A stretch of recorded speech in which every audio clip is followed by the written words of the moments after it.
uh, yeah, the techniques of charming. So it was very interesting to get back. So I was like, yeah, there are people coming in.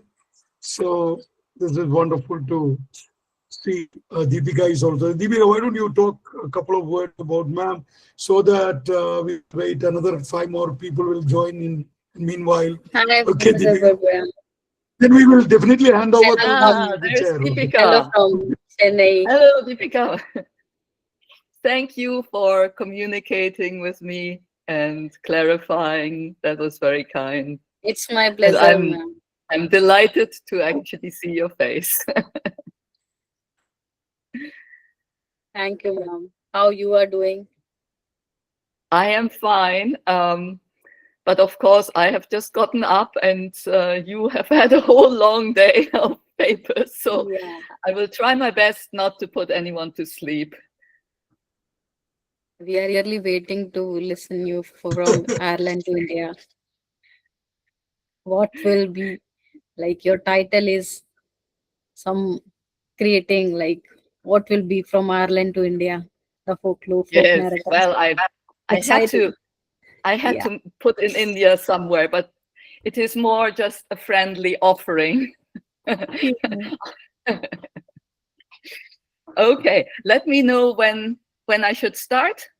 We will start Yeah, I in think we can hand over. No, we can hand over the thing to the chair. Okay, okay, okay. The volunteer. Sorry yeah. for Yeah, interfering. he's there. Suja. Okay. Yeah. Good evening, ma'am, from India.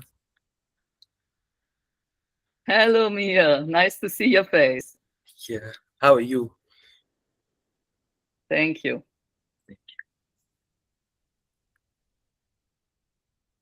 All right. Should I just launch in? Yeah. Yes? Yeah. Okay. Should I start? All right. Deepika? Yeah, you shot. Yeah. You can Masudul. start. Oh, Okay. all right.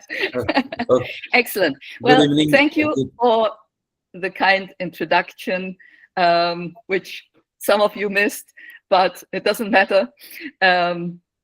I'm delighted to be here, and my thanks to the entire organizing committee. Congratulations on getting this wonderful conference, and it's now in its 3rd year, so my compliments. I know how hard it is to organize these things, and I'm very grateful for the invitation.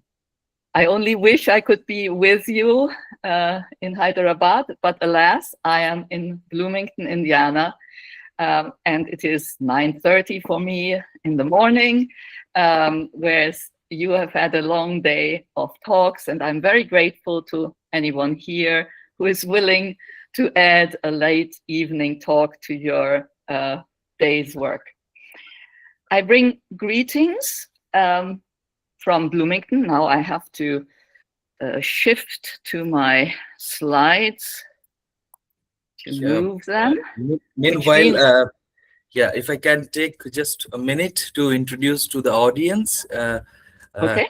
to start the session formally. Okay. Yeah. Thank you so much. As you add your slides, we'll just introduce. Good evening to everybody. I'm Mir Masudul Hoque. I'm a senior research fellow in the Department of English, Aligarh Muslim University, and I'm very honored to chair this session with Professor Barbara Hillers. I'd just like to formally introduce her to all of you. Professor Hillers is Associate Professor of Folklore and Ethnomusicology at Indiana University, and with a distinguished academic career spanning Harvard University, University College Dublin, University of Edinburgh. Trained as a Celtist and folklorist, her research centers on Irish and Scottish folk narratives, medieval Irish literature, international ballad tradition, European narratives of charms, gender in oral narratives, and the movement of folklore between orality, manuscript culture, and digital archives. Her current projects include the Medieval Irish Odyssey, a translation of the stories of Bev Fitternaire, and comparative work on Irish legend and Old French romance. She has edited major scholarly volumes such as Germs, Charmers, and Charming in Ireland, and the Child's Children Ballad Study and its Legacies. Has also published extensively on Irish folklore, classical reception, and orality transmission. Her works, widely recognized for its depth, comparative range, and its contribution to both historical and digital folklore studies. I had the honor to go through her works while I was attending a conference in Finland with Ilona Tuomi. Yeah, and that time I just look into her works at the time, and meanwhile, as someone doing his research on Baul tradition, folklore tradition, I also share a lot of questions also to like how to kind of translate these orality or performance into the digital space, the reporter or archive.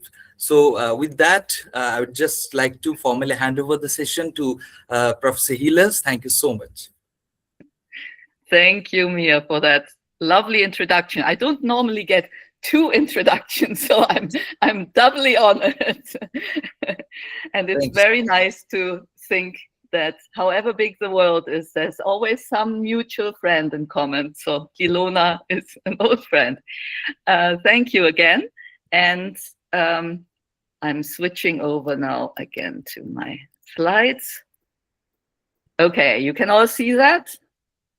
Yes, ma'am. Yes, Yes. yes. we can see. Okay, wonderful. So, greetings from Bloomington, Indiana, from the Department of Folklore and Ethnomusicology, where we currently celebrate our 100 years of graduate folklore studies. We call it Folk 100. Our department has been granting masters in folklore for 100 years and PhDs over 70 years. And I'm delighted to say that currently in our doctoral program, we have quite a number of students from South Asia. Our founding father here is Stis Thompson, the Thompson of the Arne Thompson Uter Index, Folktale Index, the Thompson of the Motif Index. So Bloomington folkloristics has always been international. I myself, as Mia told you, was trained in Ireland, and my expertise is in Ireland and Scottish folklore. When I thought about what I wanted to share with you in India tonight, I chose 2 things that are close to my heart. They have given me lifelong inspiration, and I hope that they will continue to inspire and be meaningful to the next generation of folklorists in India and elsewhere. So this is the outline of my talk. I want to start by talking about folklore archives. I'm a lifelong user of folklore archives, one archive in particular, the Irish National Folklore Collection, which you may be surprised to know is actually one of the largest folklore archives in the world.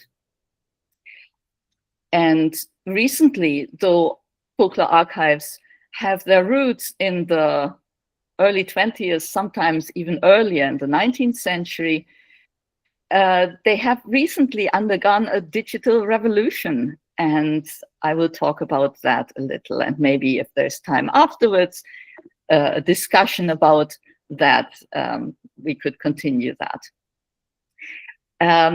But I also want to talk about some of the content of these archives. I study oral literature. I'm excited about all oral genres, but particularly narratives, things that tell a story. So I will talk about just two items. One, the first is a charm, and you may not think of a charm as a narrative, but this is what we call a narrative charm. So as you'll see, there is a bit of a story there. The second is a classic magic tale, The Maiden Without Hands. And then I'll have some concluding thoughts, but they will be very brief. So let's look at the first part of my talk, the folklore archives. I'm taking you with me and entering through these doors, the doors of the National Irish Folklore Collection in Dublin. And if it is fair to say that I became a folklorist when I stepped through these doors. I was trained in the collection as a master's student, did much of the research for my doctoral dissertation there. Then most recently, I worked there for 5 years before coming to Bloomington. So it is a formative collection for me. The National Folklore Collection is the heir to the legendary Irish Folklore Commission, which was set up in 1935 as a publicly funded body with the specific purpose to collect Irish folklore. Like most folklore collections, it has a large range of different media, including audio, video, and photographic images. But its chief glory are the large collection of thick bound manuscripts, over 3,500 volumes.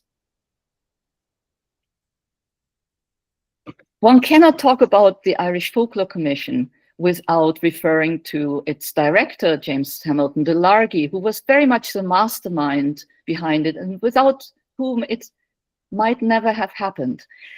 But in order to understand why a small, poor nation just emerging from British colonial rule would invest its few tax dollars, so to speak, as we would say in America, in the scheme of collecting folklore, it is also worth pointing out that the honorary president of the commission was Douglas Hyde, who was a passionate collector and publisher of folklore, and who just a couple of years after the commission was founded, became the first president of the Republic of Ireland.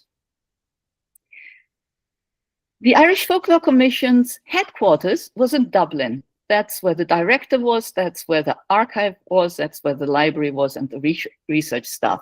But the commission employed about a dozen full-time and trained fieldwork collectors. And these would collect village by village, in some cases house by house, entire repertoires of storytellers. Each full-time collector would be equipped with this unwieldy machine that you see in the photos. It's the Edaphone, clunky, terribly heavy, but very effective in recording longer oral narratives.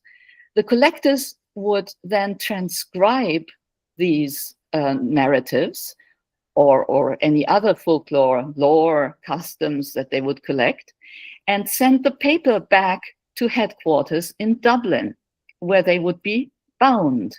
And that is the source of the main manuscripts, a marvelous, meticulously collected, authentic folklore whose content encompasses any aspect of folk life, social tradition, as well as oral literature.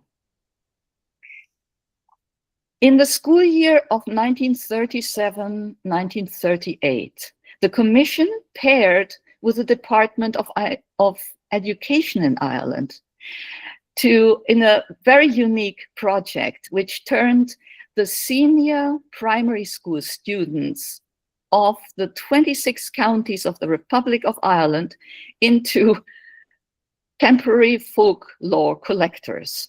So they would be charged by their teachers to every week go out and collect from family and friends. this particular initiative served two purposes. One, it made the Irish Folklore Commission really, really well known throughout Ireland and very popular. Everybody knew somebody involved. And the other important thing is that it covered the entire Republic of Ireland, whereas the full-time collectors, it has to be said, prioritized the Gaelic-speaking Western areas. In 2013, the National Folklore Collection decided to digitize its materials, and they chose to begin with the schools collection. It was more manageable than the main manuscripts. It is also majority in English, whereas the main manuscripts are mostly in Gaelic, Irish. So over the next years, the schools manuscripts collection was digitized, initially just visually, like this little page by page.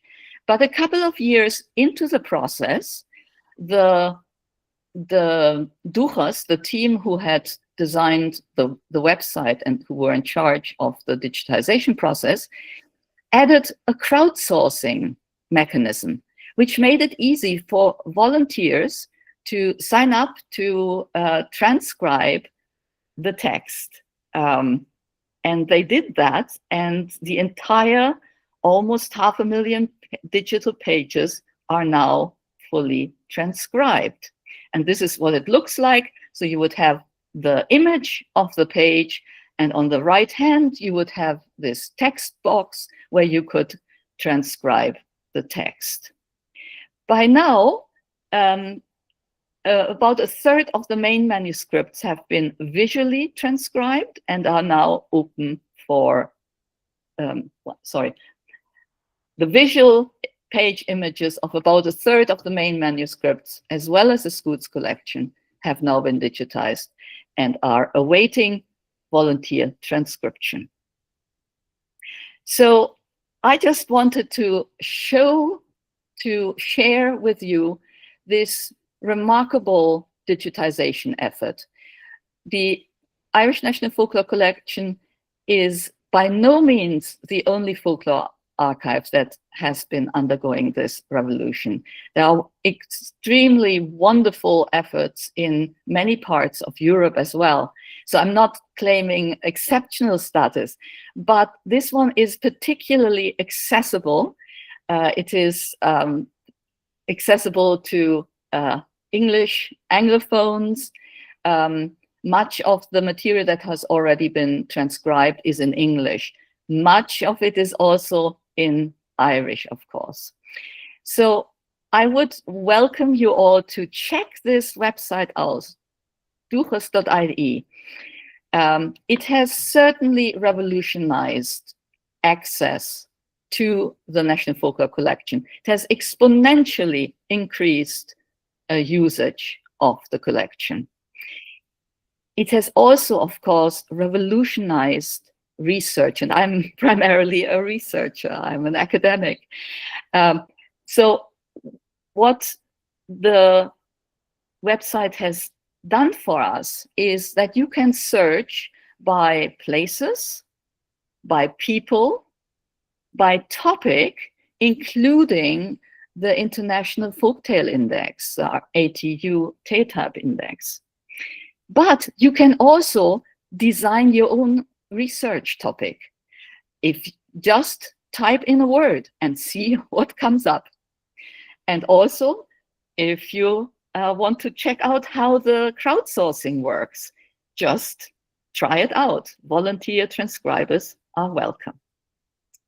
And I wanted to finish with one little aspect of the website, which is counterintuitive, which is that it can humanize the collections. So I've been working with Bab Ferreter. Mir mentioned my work with her stories in the introduction. A wonderful storyteller who passed away in this century, and I've been translating her stories into English. And I knew that she had learned her stories from her grandmother, Kate Russell, and her great aunt, Mary Russell. And I knew that these two wonderful sisters had been recorded by the Irish Folklore Commission. So when you go to the Dúchas website and type in Barb's grandmother's name, Kate Russell, you find this wonderful photograph where the grandmother, who is then in her 70s, quite happily chums with a young, handsome folklore collector against the seascape of the Southwest Kerry Ocean. And here is her sister, Moira Rochelle. In the photo, you see her being recorded by the full-time collector, Shoso O'Daly. So what this does is, on one page, it gives me the biographical details about the storyteller, including even, profession. It gives me access to her entire repertoire. And Moira Rochelle was a very important storyteller. Almost 300 items of stories and lore were collected from her, as well as photographs taken by the commission of her, and even, as you can see, one audio track. So in other words, it humanizes the storytellers. It makes it not just more accessible, but it gives a face and a voice to the materials. Okay, without further ado, let us now look at some content. And I promised you we would look at one charm, a narrative charm, and one tale. So let's start with the bone-to-bone charm. This is a narrative charm, a healing charm used mostly to cure broken bones, or more often actually sprains. It is a very famous charm, which is attested in ancient texts, and we will get to those.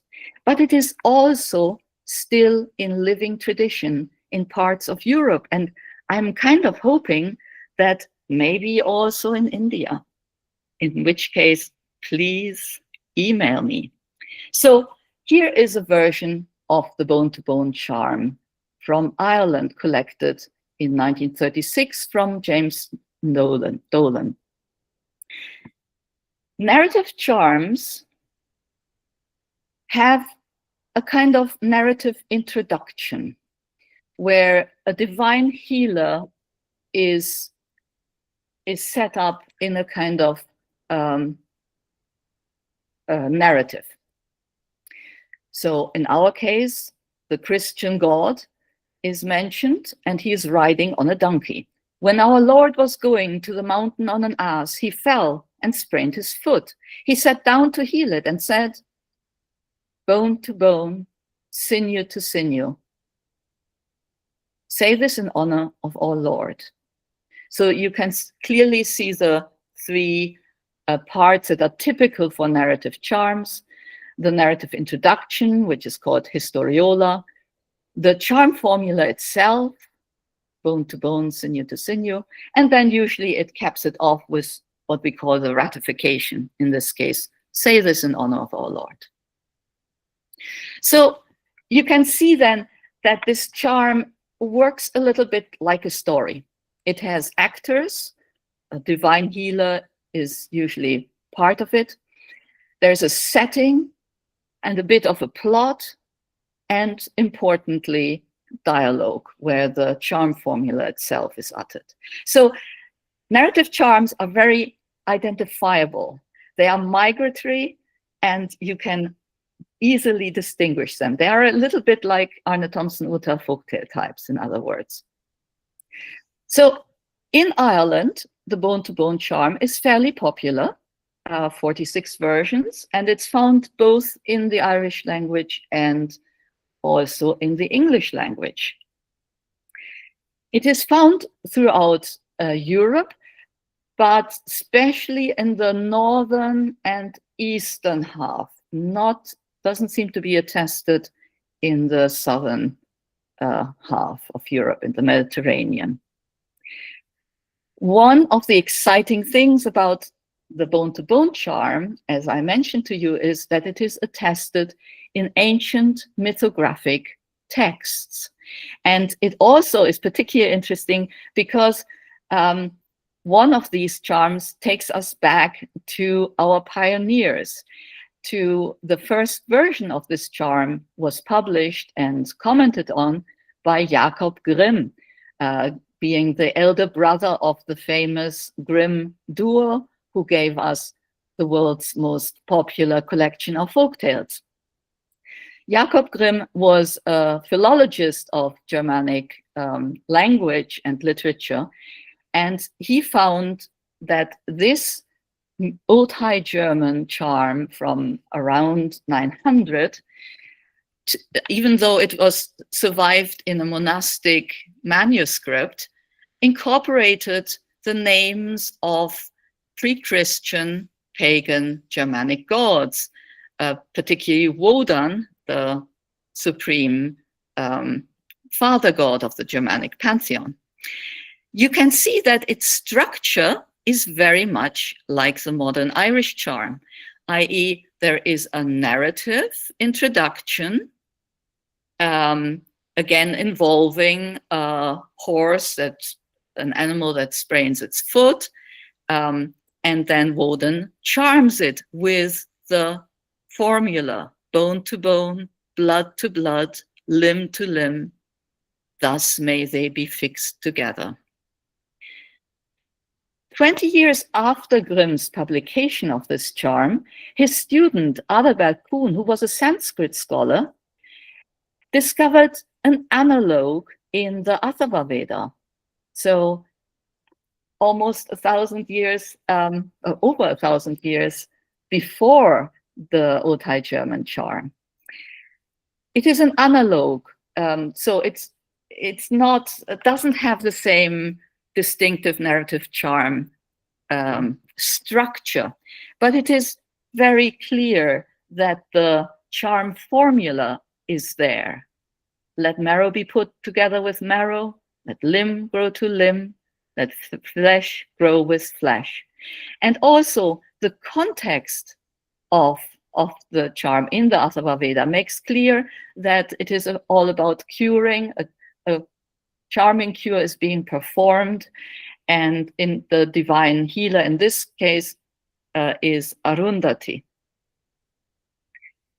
Another analogue of the bone charm is also found in Irish mythology, a version 100 years before the Old High German charm, about 800, where it is the charm formula is inserted into a mythic narrative.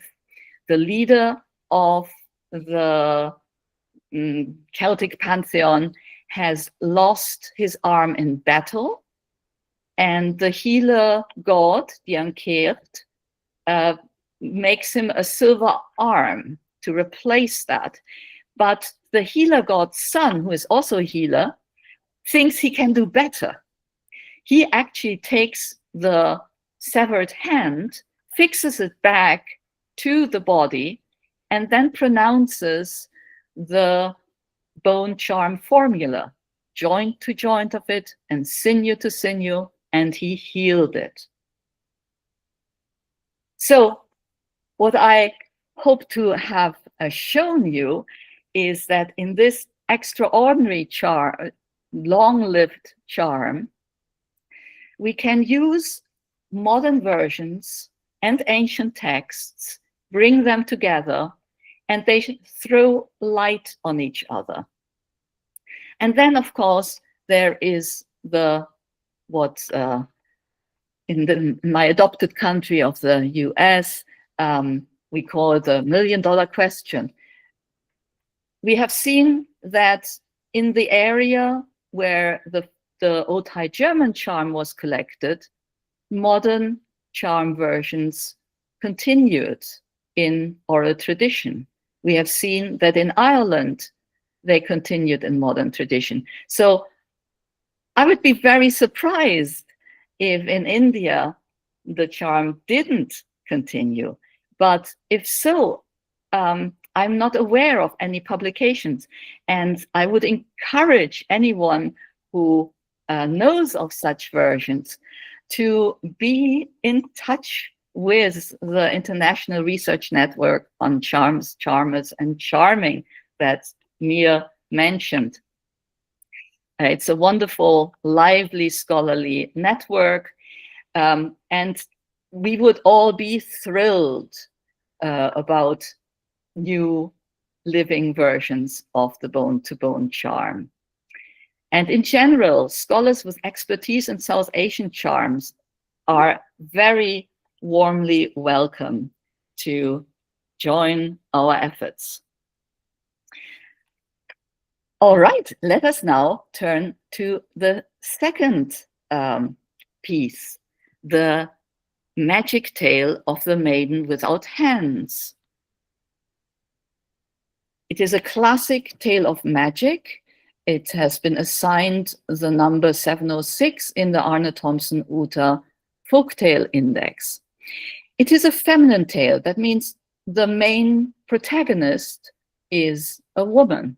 And it is in fact one of several tales about persecuted heroines in that section of the Arne Thompson catalogue. As the title implies, the central defining motif of this tale is the heroine's mutilation. And it's usually the hands, but also often the feet, sometimes both.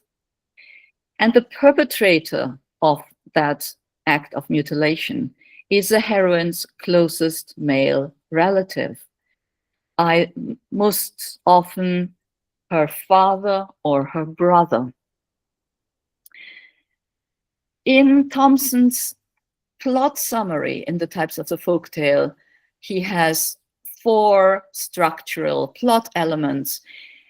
The first, the mutilated heroine, and the last, the hands restored, are always part of the story. In many versions, once the heroine is expelled from her family of birth, there is a marriage and sometimes childbirth, and she gets into further trouble.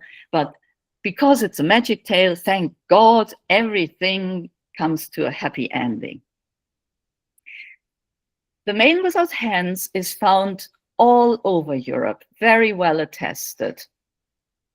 And indeed, from Europe, it spread to the Americas, but it has also long been part of the Arab world, as you can see, and even probably through Arab trading routes, made it down to Zanzibar and even South Africa. It is also found right to the east of the Eurasian continent, including India, and we will look at the Indian versions at the end.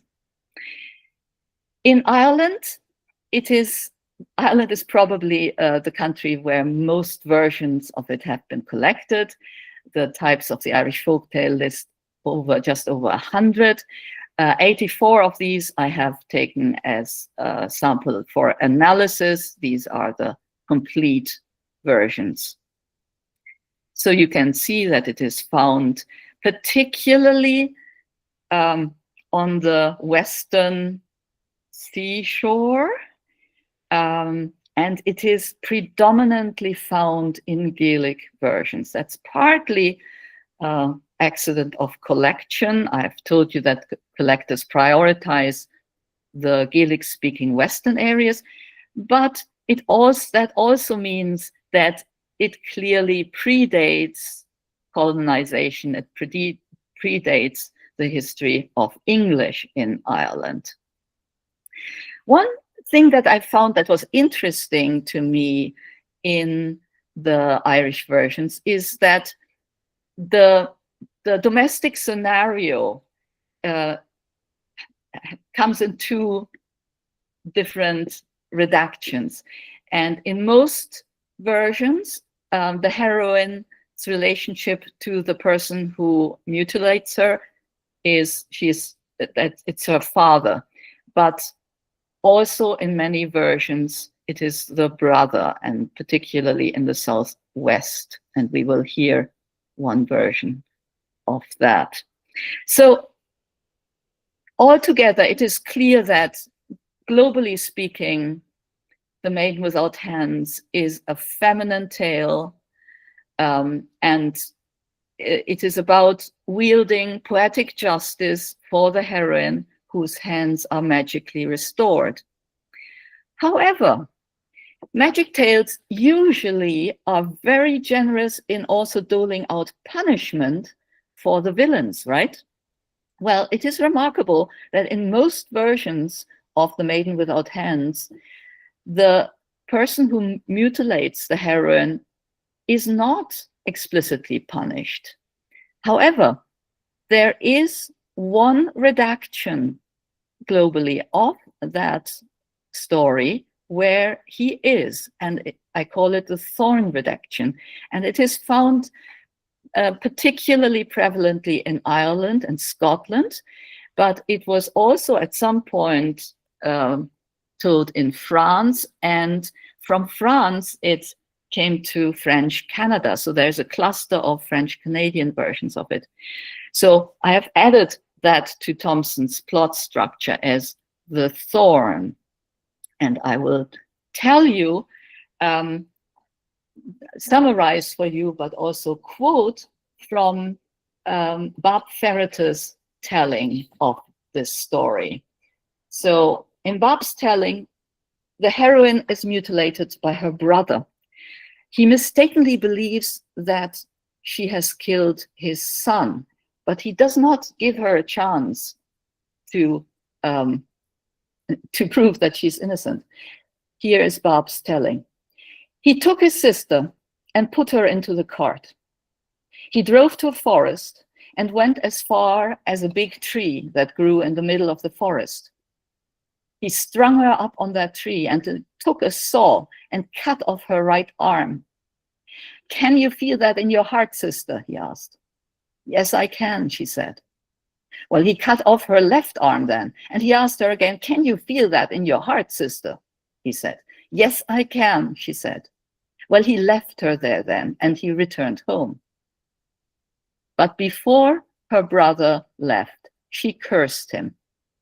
And this is the curse she put on him. "May you get a blackthorn spike in your foot, brother, and may it stay there until I take it out myself with the two fair white hands that are lying here in this place." And that's what happened. So in this moment of the heroine's greatest weakness and pain, he is granted the power to inflict a curse on the perpetrator. And the irony, of course, is that she says the thorn will remain there until she herself removes it with her two hands. And of course, he has just severed these hands. But, of course, it is a magic tale. So the heroine is cured by an old woman who restores her hands. And the heroine then goes off. And after a while, she said to herself, "I must go to see my brother because I cursed him. And I don't know whether the curse has taken effect." She set out on the road then, the poor girl. And when she was drawing near her brother's house, she saw this big tree growing through the roof. And when she went inside, her brother was lying by the fire, and this great tree growing out of his foot. And she pulled out the thorn spike from underneath the tree. And they say that the big thud it made was heard throughout the country. And her brother got up and embraced her. So as in most versions, the tale ends in reconciliation.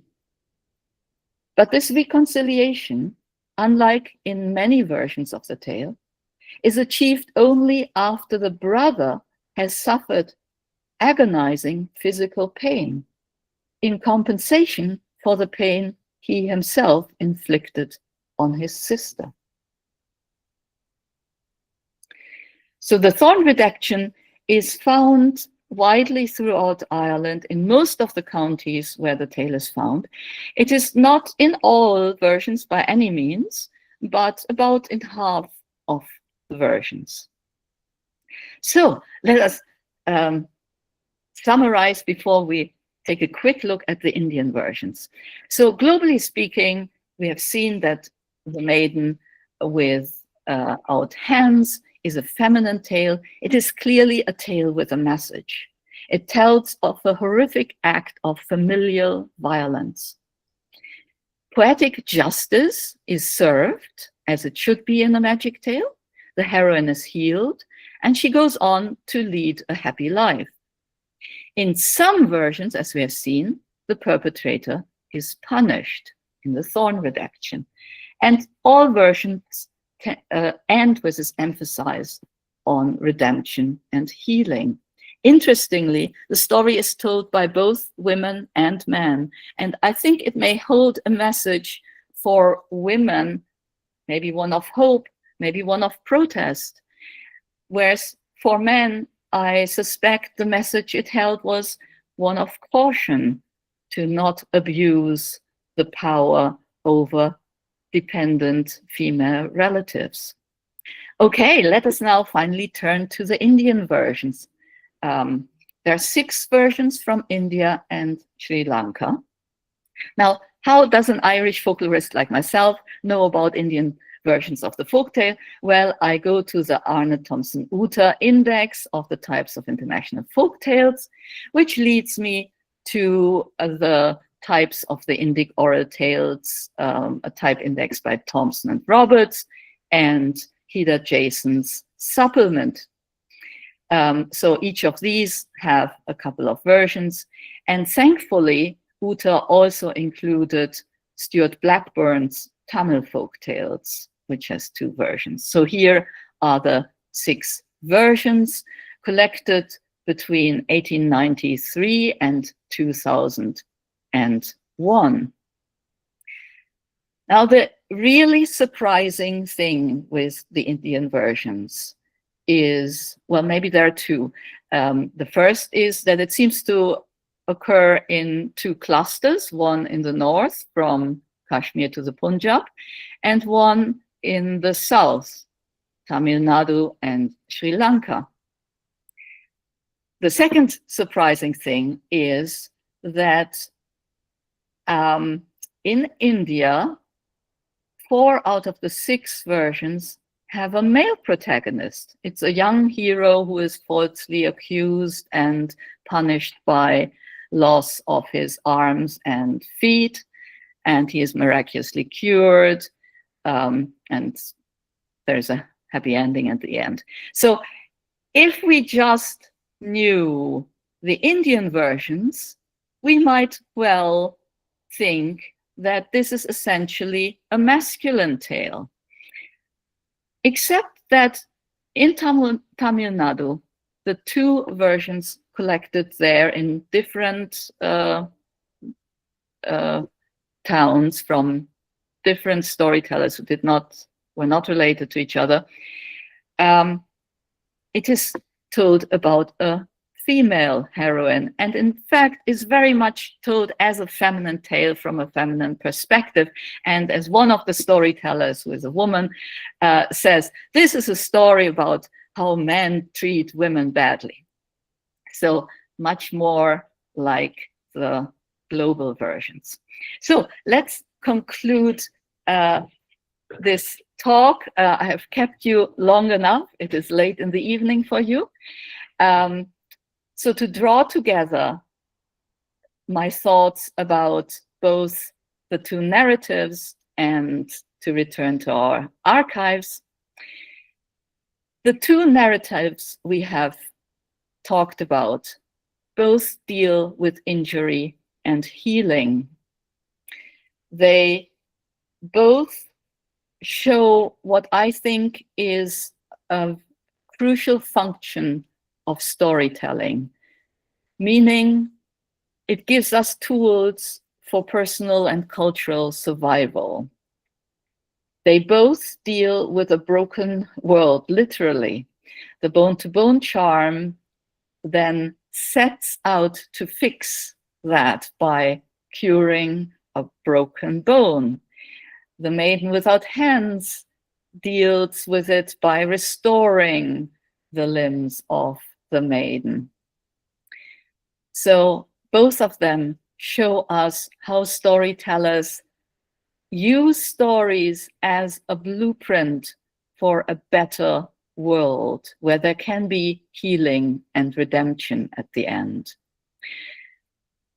But methodologically speaking, I hope I have shown you how a comparative approach helps us understand the story better.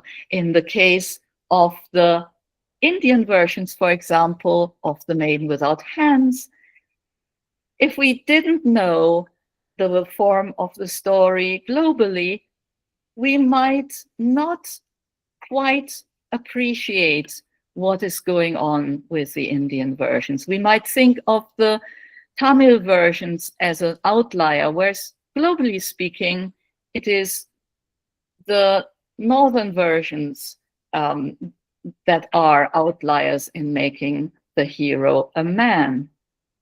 So the more versions, in other words, the wider we cast the net, the deeper is our understanding of a story. And my nutshell pitch is just to emphasize the value, the importance of the international dimension and the value that we as folklorists get if we take that international view. After all, our folklore is very often international. And the founders of our discipline were aware of that from the beginning. And from the beginning, they conceived their archives and indexes to reflect that.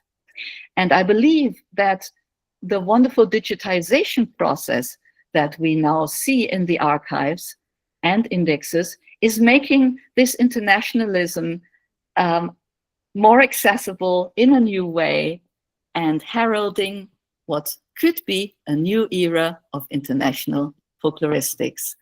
Thank you so much for listening to me at this late hour, and I would be delighted to hear from you. Here is my email, and now I will switch over. Thank you, Professor Healers. It was so wonderful and illuminating discussion about, we came to know about various versions of Irish folktale. We as international scholars only had idea that Irish dialects, the Gaelic and all those.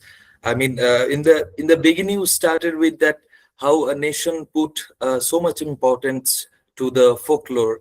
I think that might be there might be one of the significant reasons that during that Irish revival movement and the Gaelic League, people, as I have also read in the writings of Yeats and Synge, that the writers were like they're trying to kind of connect to the folktale of Irish, various Irish region.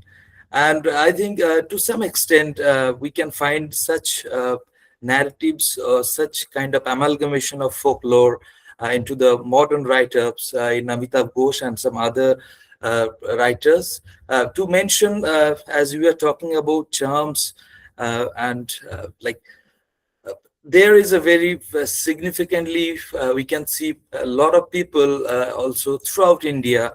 They travel, they might be kind of a hippie culture, but they do some sort of medication, and they go to places I don't know where they hail from, but mostly from the Himalayan valleys region. They come to the plain areas and they settle for some time.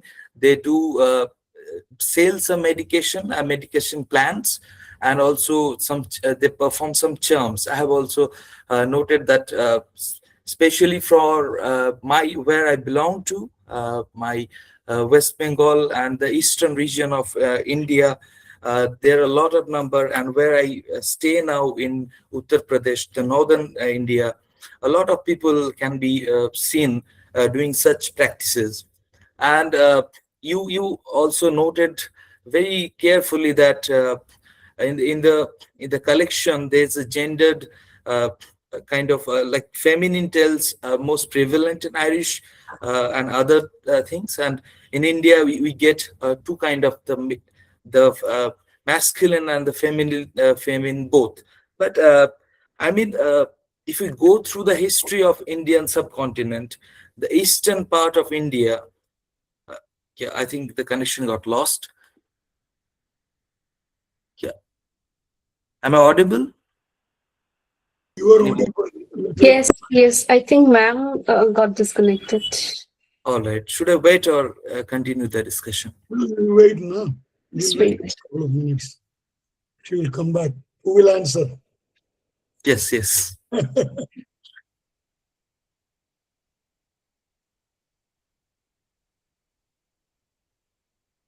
Do we have, Deepika, do we have her WhatsApp number? Ma'am, you are muted. Ma'am, you're muted. Okay, thank you for that. I'm so sorry. No idea what happened, but I can only say I'm so deeply grateful that the technology worked so far that let's not complain about this little glitch.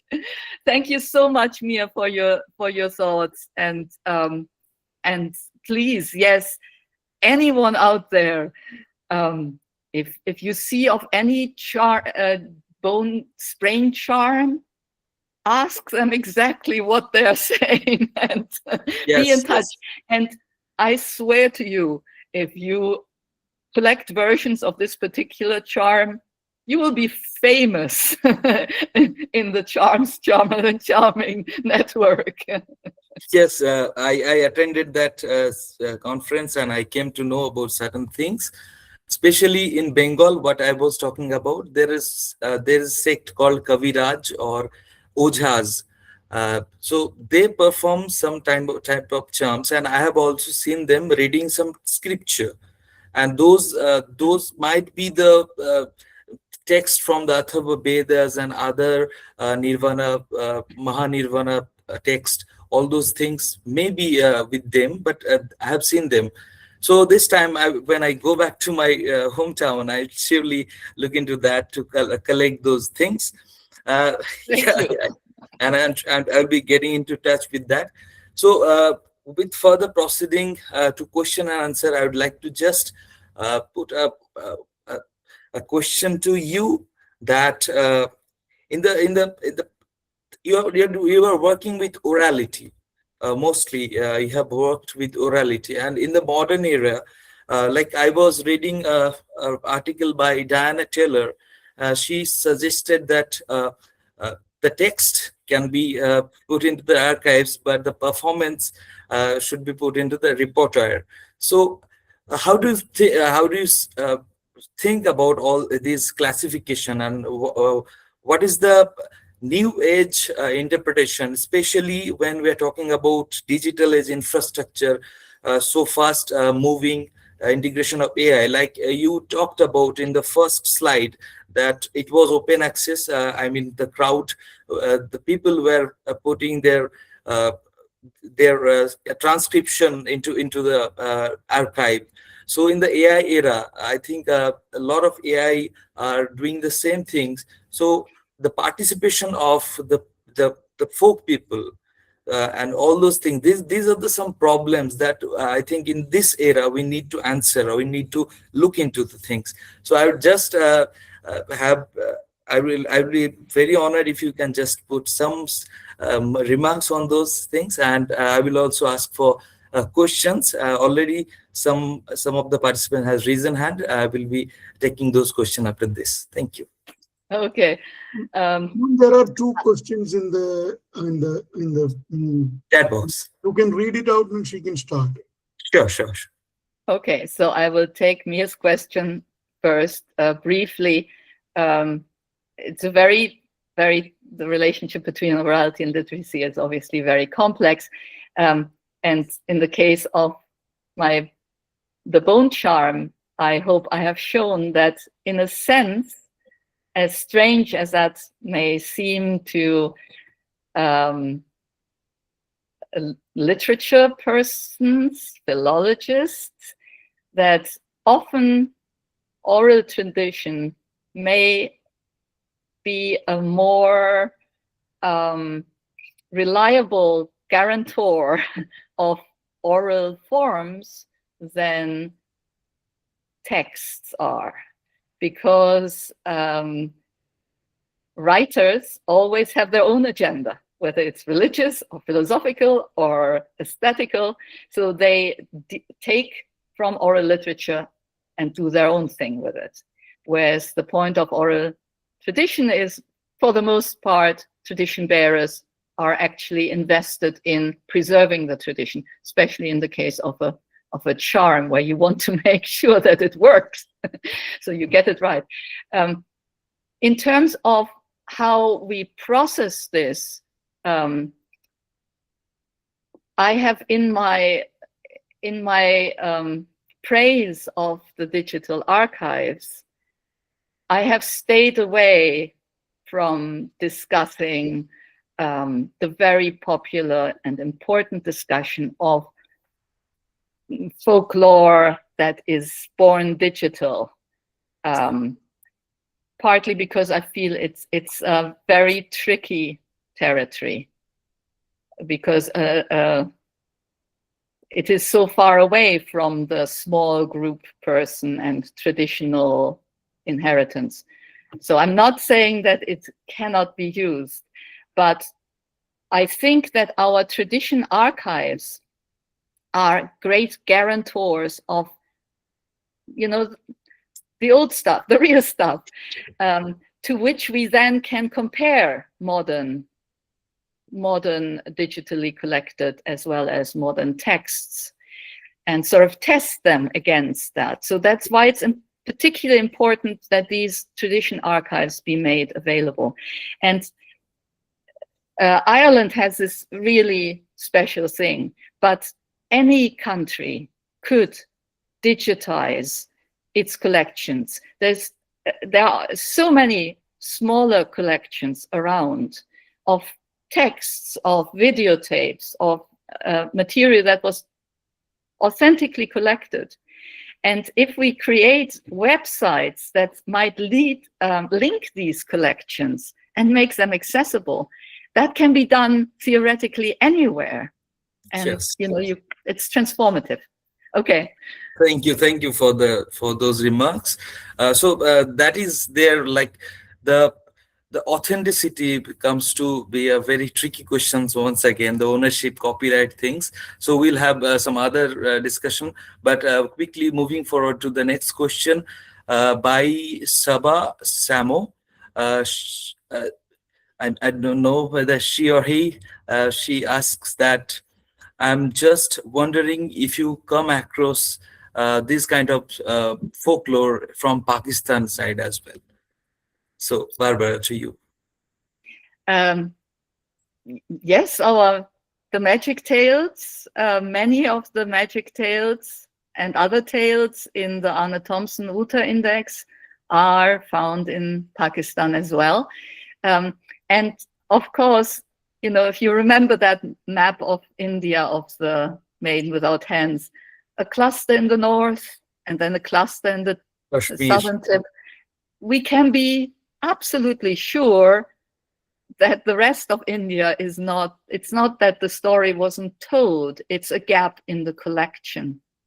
So really, for everybody, for all of us, we have to make sure that we collect. And I believe that Pakistan, Bangladesh, India, you are blessed with this tradition still being an ongoing one. Orality is still a very important transmissional tool. So make sure to collect as much as you can and make it accessible. And the framework of the international indexes is I think still a useful tool for us all. Yeah, that's so inspiring from you. Hopefully young scholars like us would really have some motive after this. And the next question is from Suja B. I don't know whether I have pronounced the name properly. The question is, in comparative studies of folktales across cultures, what methodological and ethical cautions should researchers be aware of? Excellent question. Well, I hope I've shown that a comparativist approach is really helpful. And I've also hinted, by my very choice of the story I chose, I've hinted that gender is an important consideration that was not much on the mind of our founding fathers, but they still gave us the tools, and scholars for many years now have recognized that you can typologically identify masculine tales and feminine tales. It's not wishy-washy that feels feminine. It's simply who is the main active protagonist. And this is clearly a very, horrific tale in many ways that tells of women's utter dependence on the mercy of their male relatives. It really is a shocking tale. And surely it is not overstating the fact that oral traditions were one of the tools for people who were marginalized and disempowered, who were suffering, to express their point of view. And in an imaginative way, at least, to make poetic justice serve them. So that is sort of my general approach to taking texts. They are not texts. They come from a living tradition and they have meaning, and we need to think about that meaning, but we need to, in order to not just project our own theory onto the stories. That is why the comparative approach, looking at all the versions, or at least a good share of them, helps, because it keeps us honest. As Christine Goldberg in her statement of the historic geographic method said, there's strength in numbers. If, globally speaking, this is a story about a woman, then, we can say these are outliers. It's interesting how in the north of India this suddenly became a masculine tale. Yeah. I hope that answers your question. Yeah, surely. I think that will be very helpful. Like Homi Bhabha also talked about this alternative epistemology in his works. So if we have, I would like to know from Deepika if we have some more time that we can take some more question, or we end up. Yeah. Yeah. I think 3 have raised the question, hands, so Yes. we can ask. Yeah, please unmute and ask your question directly. Oh, I think 3 others have. First, we can give the chance to them. I think Dr. Kuber Nag has raised his hand for quite some time. So. Dr. Kuber Nag, please unmute and ask your question. Thank you, Professor Barbara, for this wonderful presentation, and I really loved it. And I'm still stuck with your first first sentence, first presentation, that is you talk about this Irish National Folklore Archive, and that took place immediately after when Ireland got independent from the British colony. So could you please explain what is the role of folklore, or is there any role of folklore in getting independent from the British colony? That is the that is the first question. And the second question is about what kind of archive they have been building.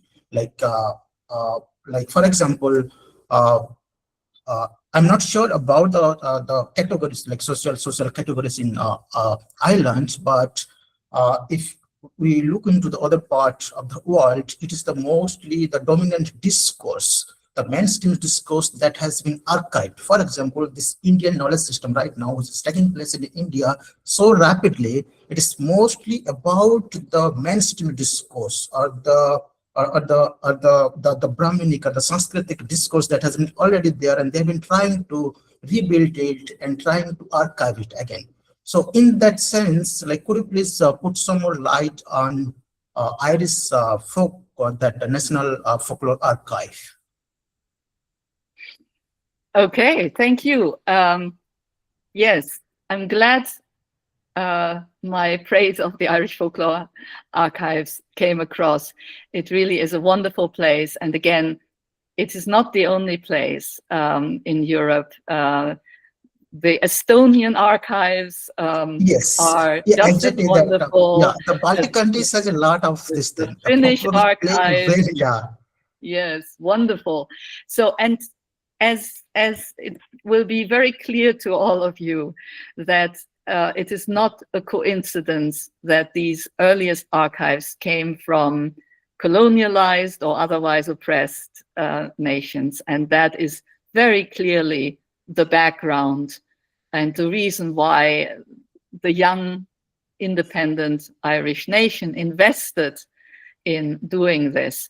But it's also very important that in the context of Ireland, for example, the archive was very clearly non-sectarian. So even though the majority population was Catholic, they did their best to cover also the Protestant. In fact, a recent collecting effort from the National Folklore Collection was a questionnaire directed at primarily Protestant Irish people to give their perspective of folklore.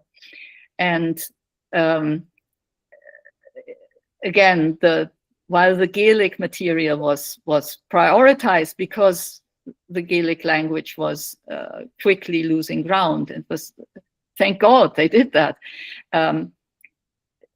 They made every attempt to also collect English material. And so here's the thing, you know, I was thinking, Douglas Hyde, the Irish president, God knows he was not Mahatma Gandhi, but had Mahatma Gandhi, on top of all of his other virtues, also been a passionate folklorist, India would have had the most fantastic archive in all the world. But nothing is lost. We can still do this. Efforts like the schools collection, why not do this? Why not let the children find out from their elders and do it, you know, on grassroots, locally, school by school? Fantastic material, and there is scope. I hope that answers your question. Yeah, because like when I was in Estonia, like I found that especially this border of Russia, that is like the places like Narva and Parno, they recently have been trying to like build up their own folk narrative. Although folklore has a significant role in the independence of Estonia, almost like all the Baltic countries. So this kind of marginalized or left behind is still there in parts of globe. So that's something like as a folklorist or an archive we should like, or one should take care of. Okay. Thank you so much, Professor Barba. Thank you so much for this. Thank you. Thank you, Dr. Kuber. We'll take the last question from Sri Lata, and we'll wind it up because it's a long time for her also, Barbara ma'am. Thank you, ma'am. We'll take the last question from Sri Lata. Yeah, so Prayashree, maybe the next person. Would you like to unmute? Hello. Thank you so much for the opportunity. Thank you, ma'am. Thank you, Barbara, ma'am. It's a wonderful talk. I just want to I just want to communicate with the bone-to-bone charm you mentioned. Actually, I just want to tell you that I experienced myself when I was in field work about a lady, a traditional healer practitioner. She is residing in Assam. Okay, I belong to Assam, the northeastern part of India. So we have very much more communities. They're very much rich in tradition, their practices, rituals, everything. So I met one lady. She practicing actually like by default, one fish bone. It's stick on my throat. And like I went to the doctors and everywhere, but it not cured. But one person of that village, he asked me to visit that lady so that she can replace the bone from my throat. And she did it, ma'am. Literally, she did it. She did on charms. She did some charms, chanting some mantras. She just like in my throat. I don't know how. And it that the fish bone it's gone. And I was such a relief. And also and also that's my personal experience. And maybe you have much more experience in both in Irish and India, right? So I have I just want to ask you about if you find any kind of similarities and differences in both of the digitalization of Irish and Indian folklore in the digitizing process. First of all, thank you so much for your story. And of course, is there any doubt that these charms work? And I have a personal anecdote. One of my best college friends who was Irish Protestant, and she was actually very sort of fundamentalist Christian at the time, and her parents were good, God-fearing Protestants. But when she sprained her ankle and it got worse and worse, they took her to a healer, a local healer. And she said, religion didn't come into it. They took me like they would take the car to the garage. They knew it worked. And the healer pronounced the formula, and unfortunately she didn't have her recording device on her. And it worked. They actually don't want to share that particular mantras. Exactly. And this Assam, we had the Kamakhya temple. It's very much like charms are very much rich in there. And also we have a community called Karbi. Also, we have many communities. We have a community called Karbi in Karbi Anglong. They're practicing the traditional cup harem, the traditional healer practitioners who cured from the dog bites and everything, the burn from flames. So it exists, I think, but they don't want to share their secret hymns or the mantras to anyone. So thank you for this international research networking, charmer and charming. Love to contribute in that. Ma'am, I request there are a couple of questions. They can mail you or they get in touch with you. So it will be easy for you because it was a long morning for you. Yes, sir. It's a very long day for you. Sorry to keep you so long. And Yati, Suja and all. Barbara ma'am has already given the mail ID. You feel free. She will feel free to answer you. Yes, definitely I will do that. Thank you, sir. Thank you. Yeah. And you can easily find me also. Just Google Department of Folklore and Ethnomusicology in Bloomington, Indiana, and you will find me there in case you didn't get the email. Sure, ma'am. Thank Sure, you. ma'am. Thank you all. It was Thank you. delightful meeting you. And thank you for your patience. Thank you so much, ma'am. Thank you. With that, I would like to hand over to Deepika for conclusion. Thank you so much, ma'am, for having a long discussion. We will already 15 minutes time. So now we will have the discussion continue on our mail. Have your good day, ma'am. Bye. Thank Take you. care. Bye-bye. Love you, ma'am. Bye. Bye. Thank you. Okay. See you all tomorrow. Have a nice day. Thank you all. Bye. Good night. Thank you. Bye. Good night, Good sir. night. Bye.